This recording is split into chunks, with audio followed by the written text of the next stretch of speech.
Le message que je voudrais envoyer au monde, c'est la préoccupation du chef de l'État, président de la République.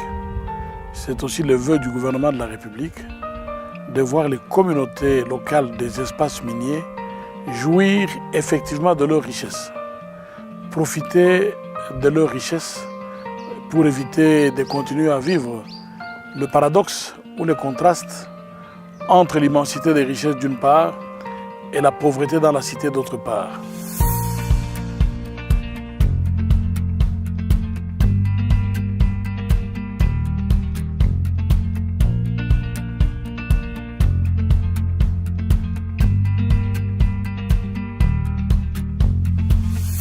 Ce que nous prenons comme disposition pour éviter d'étouffer les secteurs miniers, c'est de profiter des dividendes que procure le mine pour développer d'autres secteurs. Et les secteurs que nous avons privilégiés, c'est l'agriculture et le tourisme.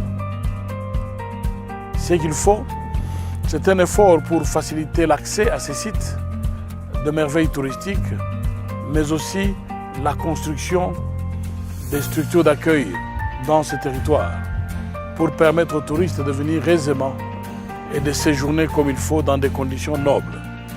Tandis que pour l'agriculture, nous avons des projets visant chacun des 5 territoires, ce qui permettrait à nos jeunes de rester en territoire, qui dégarnirait la ville et qui permettrait aux investisseurs dans le secteur de mines d'œuvrer sans beaucoup de pression.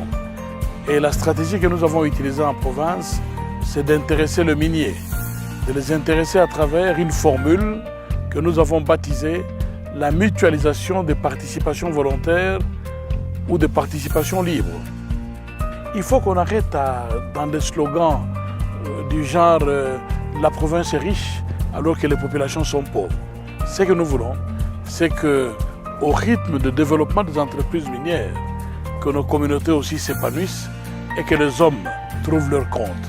Parce que tout cela, tous ces investissements visent à forger l'homme et à les situer dans une position confortable dans la société. Ils sont les bienvenus. Les investisseurs sont les bienvenus. Le gouvernement provincial, le gouvernement de la République sont là pour leur encadrement, pour les accompagner, pour leur offrir la facilitation et les aider à investir et à travailler dignement et à gagner. Mais tout ce que nous leur demandons, c'est l'ouverture. Le pays n'est pas seulement un pays de mines, c'est aussi un pays des populations, c'est aussi un pays des communautés. Les efforts du gouvernement, c'est de mettre en évidence, de mettre en pratique la volonté du chef de l'État qui consiste à faire que ces communautés tirent profit de leurs richesses. Et nous avons constaté que beaucoup d'investisseurs l'ont compris. C'est un débat, c'est une question de bonne foi.